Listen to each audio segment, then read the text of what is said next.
Et aussi des personnages canadiens qui parlent français, mais qui parlent en fait juste français pour qu'un Américain se dise que c'est du français.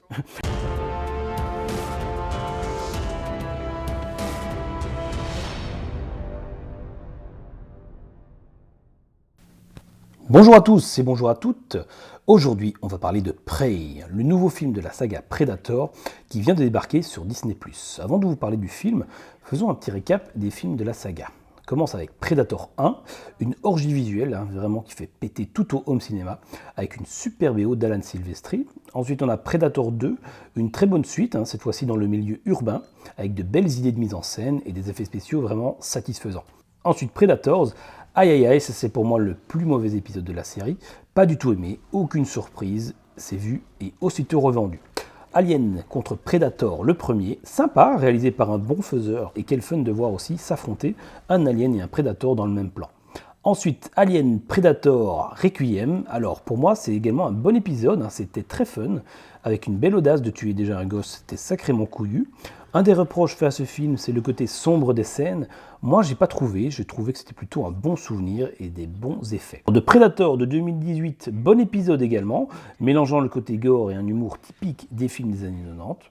C'est bon, vous êtes prêts? Allons-y. Alors, Prey, c'est une très très belle surprise. C'est déjà une super idée d'avoir proposé une autre époque. C'est un concept à développer s'il y a d'autres épisodes. Je le vois bien dans les années 30 ou les années 40, par exemple. La musique me fait penser plutôt au film du Dernier des Mohicans. Je ne sais pas ce que vous en avez pensé si vous l'avez vu. On s'éloigne quand même pas mal du score de Alan Silvestri. Alors, une belle introduction du Predator. On commence avec évidemment le camouflage, qui est parfait pour nous le présenter. Vient ensuite son talent pour la chasse avec ses expériences sur les animaux, tels que le serpent et ensuite le loup-coyote, là. Et bien évidemment sa vision thermique. Alors, le film regorge de beaux paysages, de grands espaces, et c'est donc un excellent terrain de jeu énorme pour lui. A noter que les armes ici sont réinventées. Je pense notamment aux 3 points rouges qui deviennent des points d'impact de fléchettes plutôt qu'un simple viseur. Alors, le Predator, parlons-en, il est vraiment robuste et bien badass. Il est vraiment lourd et bien ancré au sol. Bref, il en impose vraiment. Son look est assez différent, vu l'époque à laquelle l'action se passe, donc c'est fini les rastas. On a droit à des mandibules assez fines qui font penser à des cheveux en plastique. Et il a également un nouvel arsenal, notamment un bouclier décapiteur du plus bel effet. Ce film, j'aurais adoré le découvrir au cinéma, vraiment. Ça doit être un film qui envoie du lourd niveau son, niveau image sur un grand écran. C'est vraiment dommage qu'il soit juste dispo sur Disney+. J'ai l'impression que le Predator est un peu ici comme un T-Rex, c'est-à-dire que si personne ne bouge, il n'attaquera pas. Sa vision thermique est quand même assez différente des autres films. Dans ce film, il y a également beaucoup de références au premier, notamment des fausses pistes qui sont ici amenées. Quand par exemple elle est dans la boue, on se dit que c'est là qu'elle pourrait le voir sans qu'il la voie, mais rien ne se passe. Donc c'est plutôt intelligent de la part du réalisateur de nous amener dans des sentiers comme ça, où on est perdu.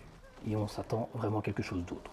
Alors les chorégraphies de combat sont plutôt inspirées de John Wick. Aujourd'hui, donc évidemment on est en 2022, les chorégraphies de combat c'est plus comme avant, et donc là on sent vraiment l'inspiration et les références à John Wick. Les petits bémols, parce qu'il y en a quand même, c'est une action pas toujours très visible, notamment dans le combat final, et aussi des personnages canadiens qui parlent français, mais qui parlent en fait juste français pour qu'un Américain se dise que c'est du français.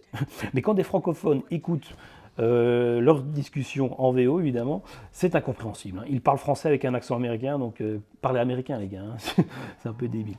Bon, bref, si on devrait résumer ce film, c'est quand même une très très bonne note. Je vous conseille de foncer, vous ne serez pas déçus. Et n'oubliez pas, s'il saigne, on peut le tuer.